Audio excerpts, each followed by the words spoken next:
My name is Riley Hughes. My pronouns are she, her, hers.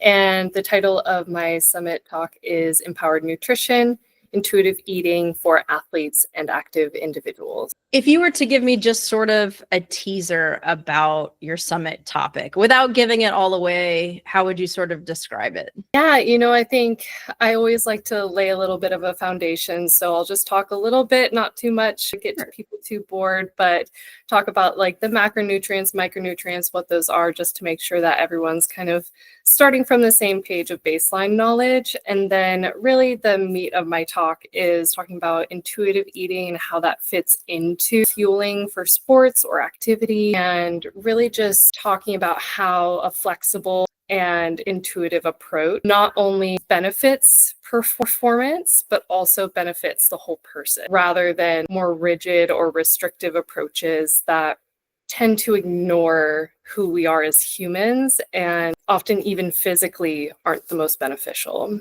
Yeah, I'm really interested in hearing more about it because I have a body neutral gym, and it's really hard to figure out how to talk about nutrition in a healthy way because I've always, food is probably one of the hardest things because we have to do it.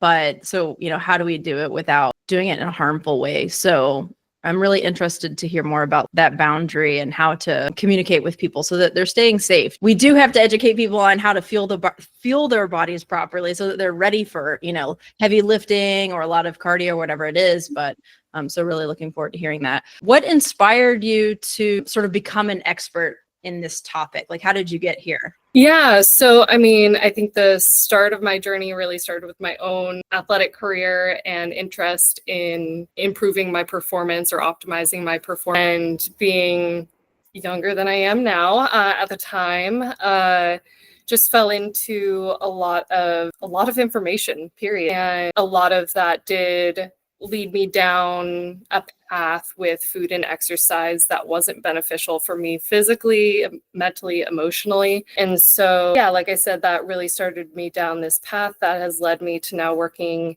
at an eating disorder facility. And so I'm inspired by both my background as well as the clients that I work with. But even more than that, so many of the conversations I have with people out in the world, as well as I do coach CrossFit. And so the conversations I have with people at the gym, whether or not they identify with having an eating disorder or a disordered relationship with food, a lot of them are just, confused about what to do with nutrition because of all this information that we are inundated and bombarded with throughout the day. So I think just interacting with those people and fielding their questions really has just inspired me to introduce a different approach than what people usually encounter from media and social media, and ways that we can, again, introduce more flexibility and individuality to nutrition. Right.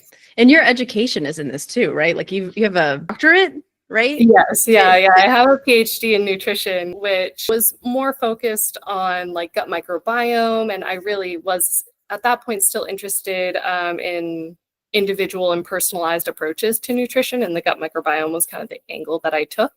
That does come into my work a little bit now with gut health. But for the most part, I think most of my current work revolves around the relationship with food. So you said you're a coach with CrossFit. And so is that something that we'll have a lot of our participants will be a little bit across the board, from people who work one-on-one with people versus like people who work with groups of folks. So I assume that CrossFit means that you probably have a little bit of experience with both, right?